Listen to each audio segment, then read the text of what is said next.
After analysing my ancillary task and main product, I think it's clear that the three as a group are consistent and effective. I think my poster and website have a certain lifeless tone and depressive mood about them, and I think my trailer carries this on with the use of voiceovers and the colour within it. The colours remain very dark or very light, like the poster and website. The tonality in the trailer is very shallow due to the use of white walls and shots at night. Also, all of the dialogue spoken by the main character Danny in my trailer carries on this depressive tone. I feel nothing anymore. I think this tone is effective, especially in the trailer, because it sets about the atmosphere of the film as well as creating something atmospheric for the audience. I think there is a real sense of the character's depression and desperate deterioration. I feel mad, like a psycho. I want to scream. The use of these voiceovers emphasise through sound what my ancillary tasks do through colour. Also, I have consistently used the same font for the title of the film and a differing one for the captions. I use the font mouse handwriting for my titles, which links the three products together as one. I also used it for the names of the navigation bar, as these keep the story of the film running and are directly involved with it. I used the font Travelling Typewriter for the more official writing, such as a film by Alex Van and the mailing list option on my website. This font differs greatly from the mouse handwriting font, so the audience can differentiate easily between what belongs to the story and what doesn't.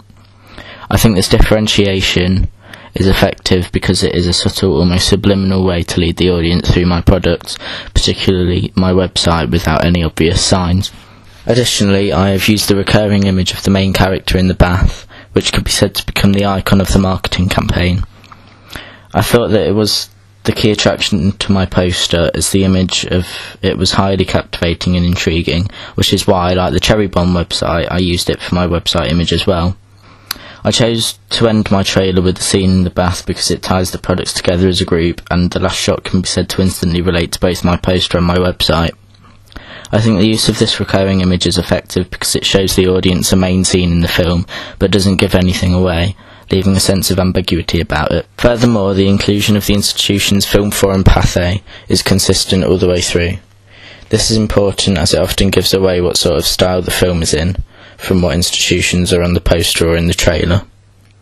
These institutions often create independent-looking British films with a realistic tone and storyline that involves real personal problems. I think the matching of the tone in my film with the institution's chosen match well and create an effective package. Another consistent factor in the package is the colours I have used. Throughout the three products I have kept a colourless palette with a continuous sort of dull atmosphere created by the constant use of whites and blacks. I think this is effective because it helps create a certain depressive tone that has an impact on the audience, whether the lack of colour makes them feel cold or whether it makes them feel a lack of life about the three products. Both things would effectively be what the main character feels. The setting in my trailer is also consistent with the constant use of the main character's domestic surroundings. This aids to the sense of narrative in my trailer and creates a sense of the main character's entrapment within his own home, which could be connotative of his mental distortion and delusion. Although this is effective in my trailer, I only have the bath scene setting on my poster and website. Although this one image works well between those two products, it could be said that the consistent setting within my trailer aren't representative on my poster or website at all. In this sense, the three products aren't effective as a group. Another inconsistency with my products as a group are the representation of other characters, such as the main character's mum and his friends. Whilst these are shown throughout the trailer, they are not represented at all on the poster or website, and whilst my image on the poster and website are effective, it could be said that I could have taken an image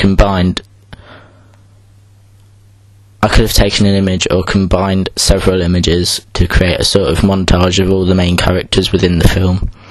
Adding to this, the colour of the main character's hair just drastically changes tones throughout, at fault of myself, which gives the trailer a lack of consistency and flow at points. Additionally, the use of the caption, "When you have nothing, you have no one," isn't fully effective. Whilst being effective in terms of narrative, it isn't replicated anywhere else and so doesn't link with my poster or website in terms of the tagline. Usually a tagline would be transferred onto a trailer as a caption. My post has no tagline, so I had to create a caption.